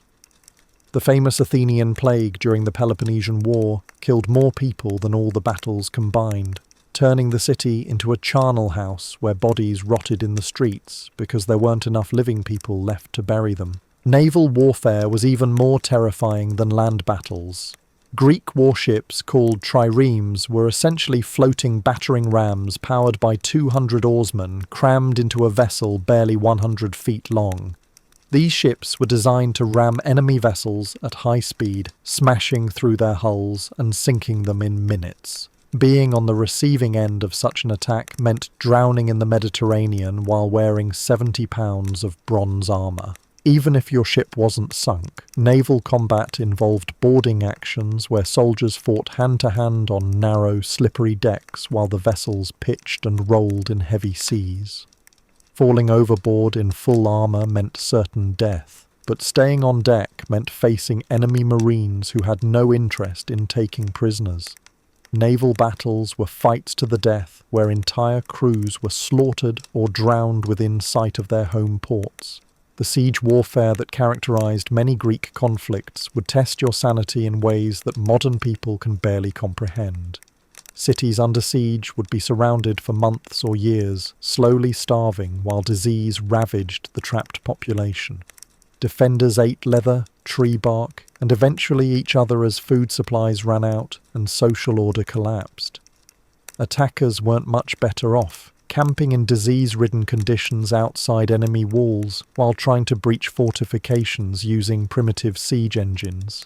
The famous siege of Troy may have lasted 10 years, but that was actually typical for ancient warfare. Soldiers would spend decades of their lives sitting outside enemy cities, growing old and dying of disease while waiting for walls to fall or defenders to surrender. The psychological toll of constant warfare created a generation of men who were essentially walking trauma cases. Post-traumatic stress disorder wasn't recognized as a medical condition, so soldiers who couldn't cope with the horrors they'd witnessed were simply labeled as cowards or madmen. Many veterans turned to alcohol or violence to numb their emotional pain, creating cycles of abuse that destroyed families and communities. Greek society glorified military service while providing no support for the men who actually did the fighting. Veterans received no pensions, no medical care, and no recognition for their sacrifices beyond empty praise for their courage. Disabled soldiers were often reduced to begging in the streets, scorned by the very people they had fought to protect. The economic impact of constant warfare devastated Greek communities in ways that would shock modern economists. Armies didn't just fight battles, they destroyed everything in their path. Crops were burned, olive groves cut down, vineyards poisoned, and livestock slaughtered. The famous Greek practice of devastating enemy territory meant that entire regions could be rendered uninhabitable for years after military campaigns ended. Trade routes were disrupted by piracy and military action, causing shortages of essential goods and driving prices beyond what ordinary people could afford. Markets collapsed as merchants fled war zones and artisans were conscripted into military service. The economic foundation of Greek civilization was constantly being destroyed and rebuilt as political conflicts shifted the balance of power between city-states. Taxation to support military forces crushed the middle class and drove small farmers into debt slavery. The wealthy could afford to equip themselves as heavy infantry and gain social prestige through military service, while the poor were conscripted as light infantry and light troops with minimal equipment and protection. Class divisions were literally matters of life and death on ancient battlefields. The political consequences of military culture permeated every aspect of Greek society. Successful generals became political leaders regardless of their qualifications for civilian governance. Military virtues like obedience, aggression, and loyalty were valued over intellectual qualities or moral reasoning. Democratic institutions were regularly overthrown by military strongmen who promised victory over foreign enemies. Even in peacetime, Greek cities maintained military readiness that required constant training, weapon production, and fortification construction. Young men spent years learning to fight instead of pursuing education or economic development. The skills needed for warfare were often incompatible with those required for peaceful civilization, creating societies that were better at destroying than building. The religious aspects of Greek warfare would horrify modern people who expect military action to be governed by humanitarian principles. Greeks regularly slaughtered prisoners of war as offerings to their gods, believing that divine favor required human sacrifice. Entire populations were enslaved or massacred not for strategic reasons, but because religious oracles demanded it. Sacred truces that were supposed to protect religious festivals were routinely violated when military necessity demanded it. Temples were looted and priests killed during military campaigns, despite the theoretical sanctity of religious sites. The gods themselves were seen as participants in human conflicts, taking sides and demanding vengeance against their enemies. Victory celebrations included ritual humiliation and torture of captured enemies, practices that were considered not just acceptable, but necessary to maintain divine approval. Defeated generals were often executed in elaborate ceremonies designed to demonstrate the victor's piety and strength. The line between religious observance and sadistic cruelty was essentially non-existent in Greek military culture. The impact on non-combatants was equally devastating. Women and children in conquered cities faced slavery, rape, and murder as standard consequences of military defeat. Entire populations were sold into slavery or forcibly relocated to prevent future resistance. The concept of civilian immunity from military action didn't exist, making every person a potential target. Technology was designed to maximize psychological terror as well as physical damage, regardless of their involvement in political conflicts. Greek military, lingering deaths rather than quick kills. Weapons were deliberately crafted to cause painful torture devices were standard military equipment used not just for extracting information, but for breaking enemy morale through public displays of suffering. The famous Greek fire, an early form of napalm, was used to burn enemy soldiers alive in ways that violated every modern principle of humane warfare. Chemical weapons made from toxic plants and minerals were deployed against besieged cities, poisoning water supplies and causing mass casualties among civilian populations. Even the logistics of ancient warfare would appall modern military planners. Armies lived off the land by stealing food from local populations, creating famines that killed far more people than actual combat. Military supply lines were maintained through systematic robbery and extortion that impoverished entire regions. Soldiers were paid irregularly, if at all, leading to mutinies and desertion that could cause entire campaigns to collapse without warning. Mercenary forces, which became increasingly common as Greek city-states exhausted their citizen soldiers, had no loyalty except to whoever paid them most recently. Military units regularly switched sides during conflicts, turning former allies into enemies overnight. The environmental destruction caused by Greek warfare would horrify modern environmentalists. Forests were clear-cut to build siege engines and naval vessels, leading to deforestation and soil erosion that made entire regions uninhabitable. Salt was spread on agricultural land to prevent enemy cultivation, creating dead zones that remained barren for generations. Water sources were deliberately contaminated with corpses and animal carcasses, spreading disease and making large areas uninhabitable. The famous walls and fortifications that we admire today were built with stone quarried through slave labour that scarred the landscape and displaced entire ecosystems. The cultural glorification of warfare in Greek literature and art created social pressures that made peaceful resolution of conflicts nearly impossible. Young men were raised on stories of heroic violence and taught that dying in battle was the highest form of human achievement. Diplomatic solutions were seen as signs of weakness, and political leaders who pursued peace were often accused of cowardice or corruption. The competitive nature of Greek city-state politics meant that military success was necessary for maintaining political legitimacy. Leaders who couldn't demonstrate their martial prowess through successful campaigns were quickly replaced by rivals who promised more aggressive policies. This created a cycle of escalating violence that made lasting peace impossible. Even the famous Olympic Games were originally military training exercises designed to keep soldiers in fighting condition during periods of nominal peace. Athletic competitions celebrated the same violent skills used in warfare, reinforcing cultural values that prioritized physical domination over intellectual or artistic achievement. The economic incentives for warfare were so powerful that peace actually threatened the prosperity of many Greek communities. Slave raids, territorial conquest, and tribute extraction from defeated enemies provided wealth that couldn't be generated through peaceful trade and production. Military campaigns were essentially business ventures that promised enormous profits for successful participants.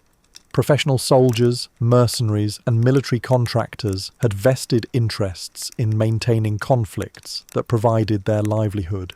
Peace treaties were often sabotaged by groups that profited from warfare, creating a military-industrial complex that made violence economically necessary regardless of its social costs.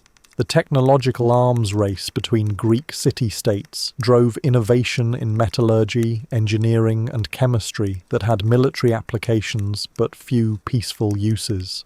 Resources that could have been used for education, infrastructure, or cultural development were instead devoted to creating increasingly sophisticated methods of killing and destruction.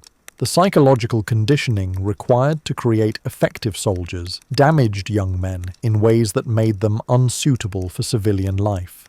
Military training emphasized dehumanizing enemies, suppressing empathy, and glorifying violence in ways that created personality disorders that persisted long after military service ended. Veterans of Greek warfare often became bandits, pirates, or mercenaries because they couldn't adapt to peaceful occupations after years of conditioning for violence. The skills that made them effective soldiers made them dangerous civilians who threatened the very communities they had once fought to protect. The social consequences of militaristic culture extended far beyond the battlefield into every aspect of Greek family and community life. Domestic violence was normalized in societies where physical aggression was considered a masculine virtue. Children were raised with corporal punishment that prepared them for the brutal realities of adult life in a warrior culture. Women in military societies faced systematic oppression that went beyond normal gender discrimination to include regular exposure to violence from men who had been trained to see physical dominance as natural and necessary. The cult of masculine honor created social pressures that made peaceful conflict resolution impossible in personal as well as political relationships. The educational system in Greek city-states was designed primarily to produce soldiers rather than citizens, emphasizing physical training and military virtues over intellectual development or moral reasoning. Young people learned to read and write primarily so they could understand military orders and maintain equipment, not to pursue knowledge or artistic expression. Even Greek philosophy and science were influenced by military thinking that prioritized practical applications over abstract understanding. Mathematical innovations were driven by the need for better siege engines and ballistic calculations rather than pure intellectual curiosity. Medical knowledge developed primarily to treat battlefield injuries rather than prevent disease or promote general health. The architectural achievements that we admire in ancient Greek cities were often built by slave labor captured during military campaigns. The marble temples and stone theatres that symbolize Greek civilization to modern eyes were constructed by workers who had been torn from their families and communities through military conquest. The artistic masterpieces that fill modern museums often depicted scenes of violence and military triumph that celebrated the very brutality that made their creation possible. Greek pottery, sculpture, and painting frequently showed gods and heroes engaged in acts of warfare that would be considered war crimes by contemporary standards. Even the Greek language itself was shaped by military culture in ways that made peaceful concepts difficult to express and violent ideas seem natural and inevitable. Vocabulary related to honor, courage, and virtue was inseparable from military terminology that made non-violent responses to conflict seem cowardly or unmanly. The legal system in Greek city-states was designed to support military objectives rather than ensure justice or protect individual rights.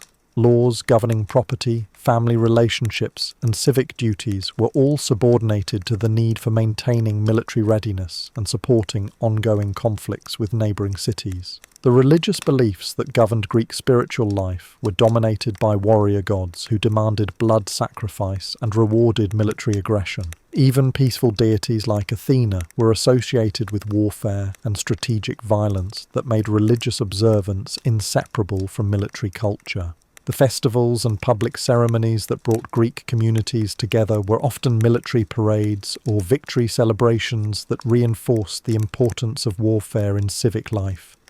Religious holidays included mock battles and weapon displays that kept military skills sharp even during periods of nominal peace.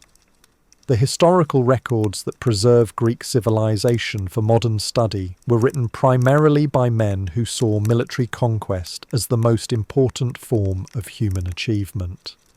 This military bias in source materials means that peaceful aspects of Greek life were underdocumented, while violent conflicts were recorded in exhaustive detail.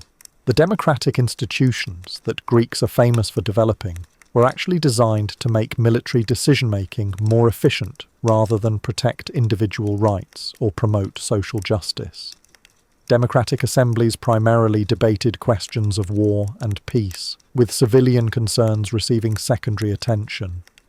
The philosophical schools that produced Greek intellectual achievements were often founded by men whose lives had been shaped by military experience and who brought military thinking to abstract questions about ethics, politics, and human nature. Even the most peaceful Greek philosophers accepted warfare as natural and inevitable. The tragic irony of ancient Greek civilization is that its greatest achievements were made possible by a military culture that was fundamentally incompatible with the values we associate with those achievements today. The democracy, philosophy, art, and science that we admire were built on foundations of systematic violence that would horrify anyone who truly understood their cost. And this is just warfare, the organized violence that shaped Greek society from top to bottom. We still haven't explored the daily brutalities of slavery, the systematic oppression of women, the casual cruelty toward children, or the religious practices that demanded human sacrifice. Each of these aspects of Greek life would break your modern sensibilities in different ways, creating layers of horror that would compound until survival became not just unlikely, but unthinkable. The Greeks created beautiful things and thought profound thoughts, but they did so while standing knee-deep in blood and human misery. Their marble statues were carved by slaves, their philosophical dialogues were conducted by men who owned other human beings, and their democratic debates decided which cities to destroy and which populations to enslave. You wouldn't last a day in ancient Greece because you weren't born into a world where such contradictions were not just acceptable, but celebrated as the highest forms of human achievement. Your modern moral framework would leave you paralyzed with horror at the casual brutality that Greeks considered normal and necessary. The economic realities alone would crush your modern expectations faster than a Spartan shield wall. You think capitalism is brutal? Try living in a world where your economic status was determined entirely by birth, military conquest, and the whims of gods who demanded expensive sacrifices at the worst possible moments. Let's start with money, or rather, the lack of it. The Greeks had currency, sure, but it wasn't the stable, government-backed system you're used to. Coins were made of precious metals, whose value fluctuated wildly based on war outcomes, harvest results, and political upheavals. One day your silver drachma could buy a week's worth of grain. The next day it might not even cover a single meal because some general decided to debase the currency to fund his latest military campaign. Banking, as you know it, simply didn't exist. There were no credit cards, no loans for starting businesses, no mortgages for buying homes. If you needed money, you borrowed from wealthy individuals at interest rates that would make modern loan sharks blush. 20, 30, even 50% annual interest was common, and if you couldn't pay, you didn't declare bankruptcy and start over. You became a slave. Your wife became a slave. Your children became slaves. Entire families disappeared into bondage because someone miscalculated the cost of planting olive trees. The job market would leave you bewildered and probably unemployed. Forget about career counselling or skills training. Most occupations were hereditary, passed down through families who guarded their trade secrets like state intelligence. If your father was a potter, you became a potter. If he was a farmer, you farmed. Want to switch careers? Too bad. The blacksmiths' families weren't about to teach their techniques to some outsider who might become competition. Even if you managed to learn a trade, The working conditions would horrify modern labour inspectors. Blacksmiths worked in poorly ventilated shops filled with toxic fumes from burning charcoal and heated metals. Potters breathed clay dust that destroyed their lungs over time. Tanners worked with animal hides, using chemicals that burned their skin and poisoned their water supplies. Industrial accidents were common and usually fatal, but there was no workers' compensation, no safety regulations, no recourse except maybe a prayer to whichever god was supposed to protect your particular profession. The agricultural economy that supported most Greeks would break your back within a week. Modern farming, even organic farming, uses techniques and tools that would seem like magic to ancient farmers. They had wooden ploughs pulled by oxen, if they were lucky enough to own oxen. Most small farmers worked their plots with hand tools, spending 12-hour days bent over in the blazing sun, breaking up rocky soil with primitive implements that barely scratched the surface. Irrigation was a constant battle against geography and weather. Without modern pumps or engineering, farmers had to rely on gravity-fed systems that worked only when water was available and terrain permitted. Drought meant crop failure, and crop failure meant starvation or slavery. There was no crop insurance, no government subsidies, no backup plan, except maybe selling your children to pay debts. Harvest time was a race against time, weather, and pests that modern farmers can barely imagine.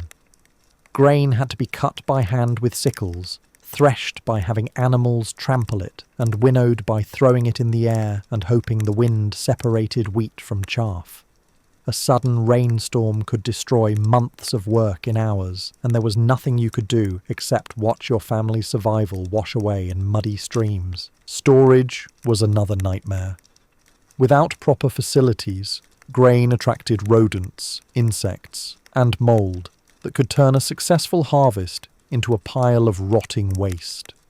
Farmers built crude granaries and prayed to the gods, but losses of 30 to 50% were common.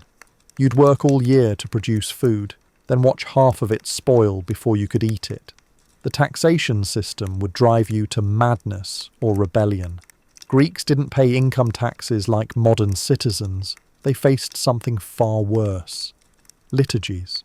These were mandatory public services that wealthy citizens had to fund out of their own pockets. Sounds voluntary? It wasn't. If you had property above a certain value, you could be forced to pay for public festivals, military equipment, or naval vessels that cost more than most people earned in a lifetime. These liturgies weren't spread out over years. They hit you all at once with no advance warning. One day you're a prosperous merchant. The next day you're informed that you need to fund a trireme that costs more than your entire net worth. Refuse, and you'd be exiled or executed for shirking civic duty. Comply, and you'd be bankrupt. Many wealthy Greeks deliberately impoverished themselves to avoid these obligations, hiding assets or fleeing to other cities. Even basic commercial transactions were fraught with dangers that would terrify modern consumers. There were no truth in advertising laws, no consumer protections, no standardized weights and measures.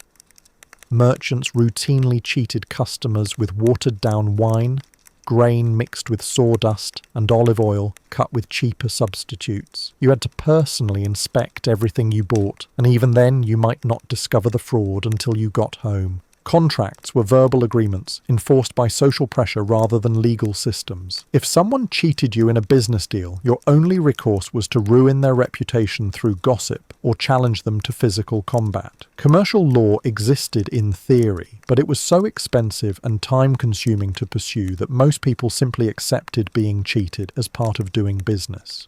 International trade was essentially legalized piracy with better bookkeeping. Merchants travelled in armed convoys because sea routes were controlled by pirates who might be working for rival city-states or just entrepreneurs looking for easy profits. Ships were regularly captured, crews enslaved, and cargo stolen without any international authority to pursue justice or compensation. Even successful trading voyages were gambles with horrible odds.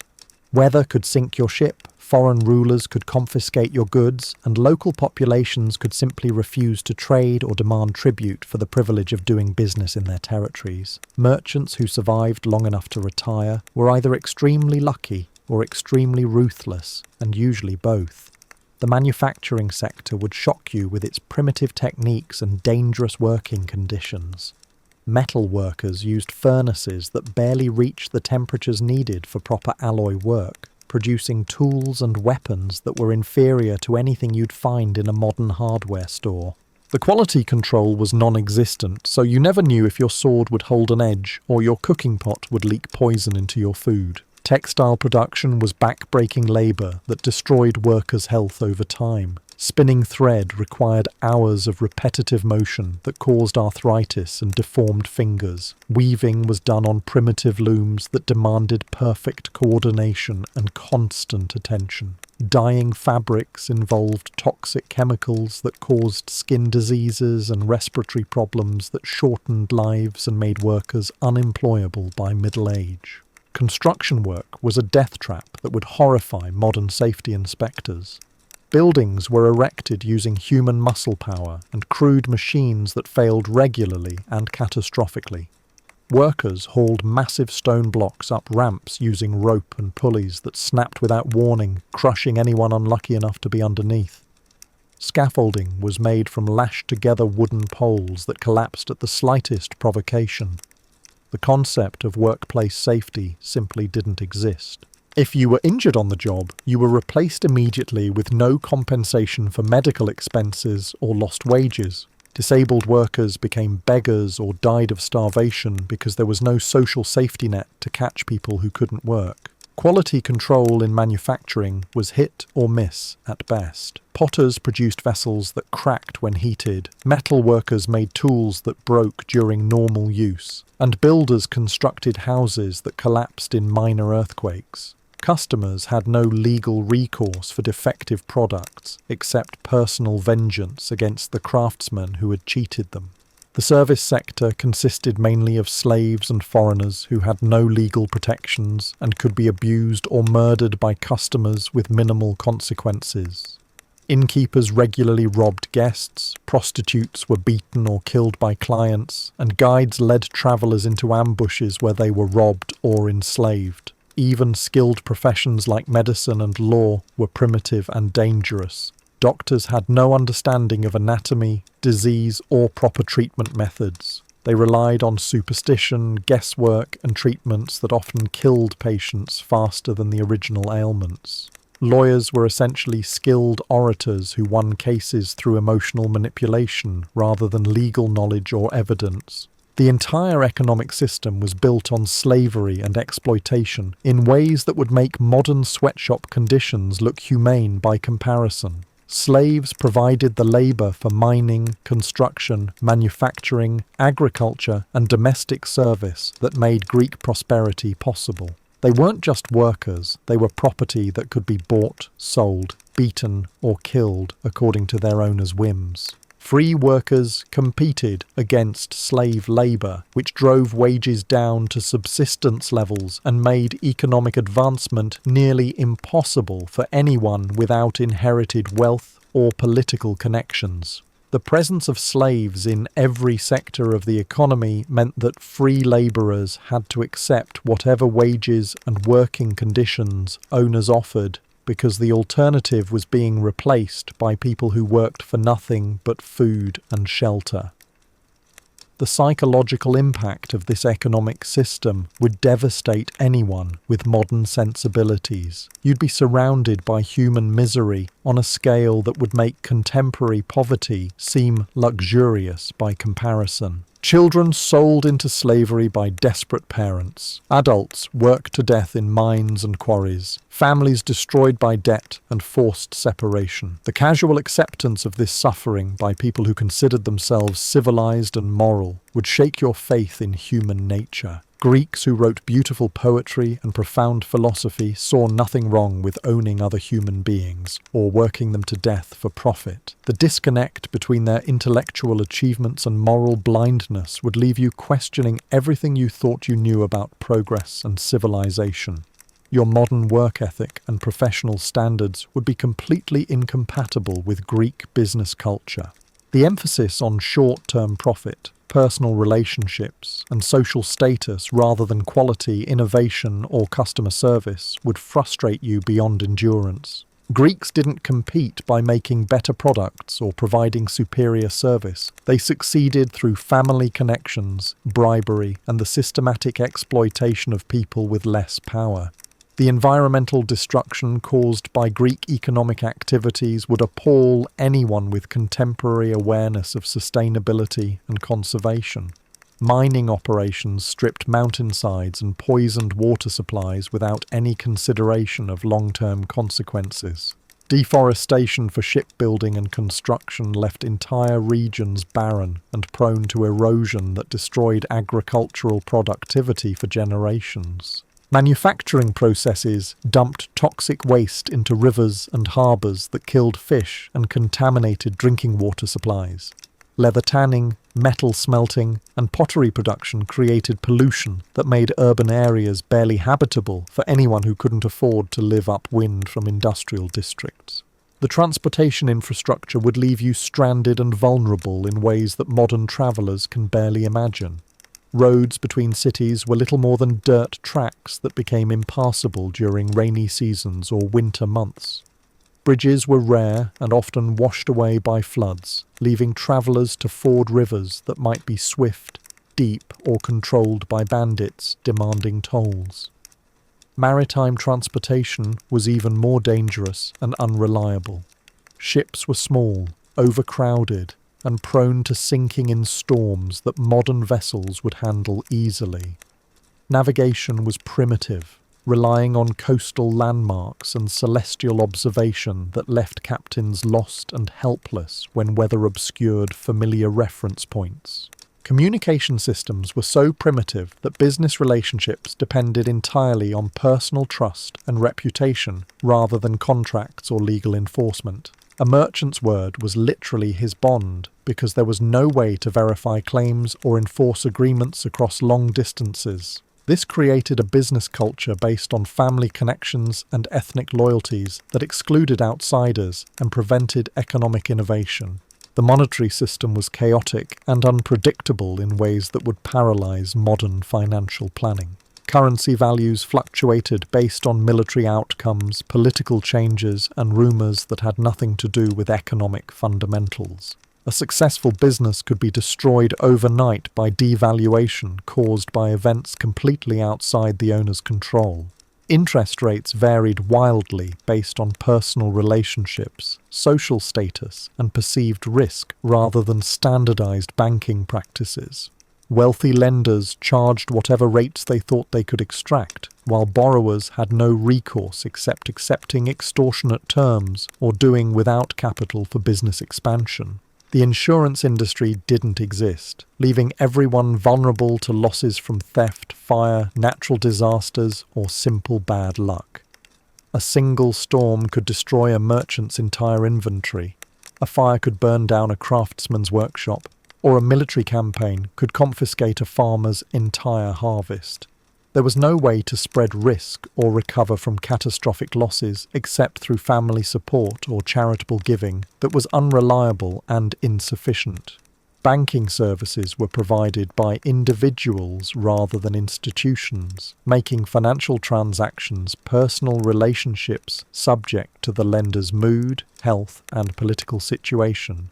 If your banker died, fled the city, or was executed for political reasons, your deposits might disappear without any legal recourse or institutional protection.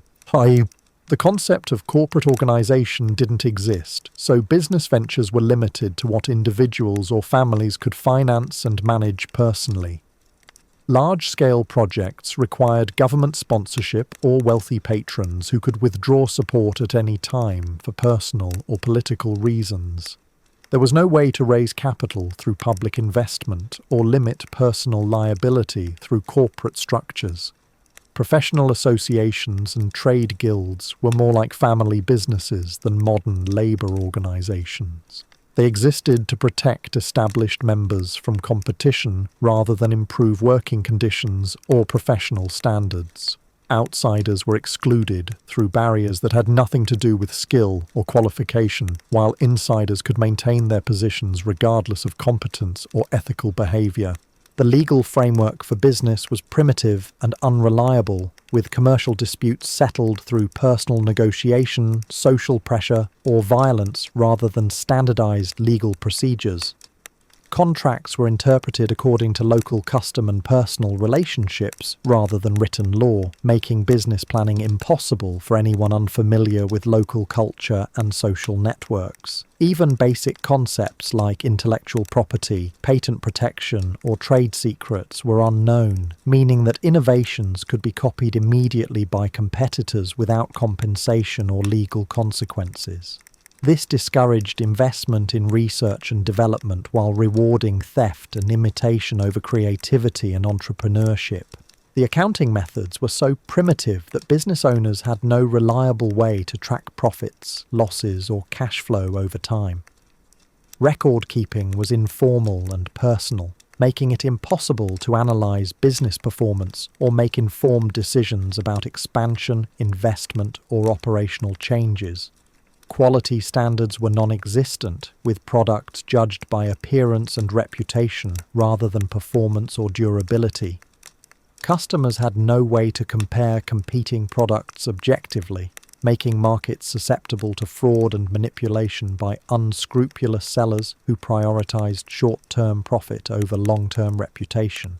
The supply chain management was chaotic and unreliable, with businesses dependent on personal relationships with suppliers who might fail to deliver, raise prices arbitrarily, or switch to competitors without notice. There was no way to secure reliable sources of raw materials or components, making production planning a constant gamble against shortages and delays. Even successful businesses were vulnerable to political changes that could destroy them overnight through new taxes, regulations, or military conscription that removed key workers or managers. The intersection of politics and economics meant that business success depended as much on political connections as economic efficiency or customer satisfaction. The social stigma attached to certain types of work would shock modern professionals who take pride in their careers. Manual labour was considered degrading for free citizens, while intellectual work was seen as effeminate and impractical. The narrow range of socially acceptable occupations for respectable citizens limited economic development and social mobility. Women were excluded from most economic activities, except domestic production and retail trade, cutting the available workforce in half, while preventing half the population from contributing their talents and ideas to economic growth. The systematic exclusion of women from business and professional life was both morally appalling and economically destructive. Foreign residents faced systematic discrimination that prevented them from participating fully in economic life, regardless of their skills, capital, or willingness to contribute to local prosperity. The xenophobic nature of Greek business culture limited innovation and growth, while protecting inefficient local producers from superior foreign competition. The seasonal nature of most economic activity meant that workers faced regular periods of unemployment and poverty that alternated with periods of intense labour and moderate prosperity. There was no way to smooth out these cycles through savings, insurance, or alternative employment, making economic security impossible for anyone without inherited wealth.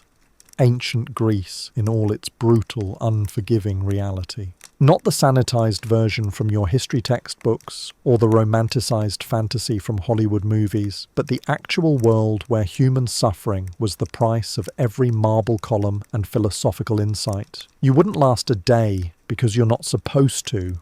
You're the product of millennia of human progress, scientific advancement, and social evolution that have made the ancient world as alien and hostile as another planet. And that's not a failure on your part. It's humanity's greatest victory. Every modern convenience you take for granted Every right you assume, every comfort you enjoy, represents thousands of years of struggle to build something better than the nightmare our ancestors endured. Next time you flip a light switch, take a hot shower, or speak your mind without fear of execution, remember the Greeks who lived and died so we could learn to do better. Their legacy isn't just democracy and philosophy, it's the hard-won knowledge that civilization is fragile, progress is precious, and the world we've built is worth protecting.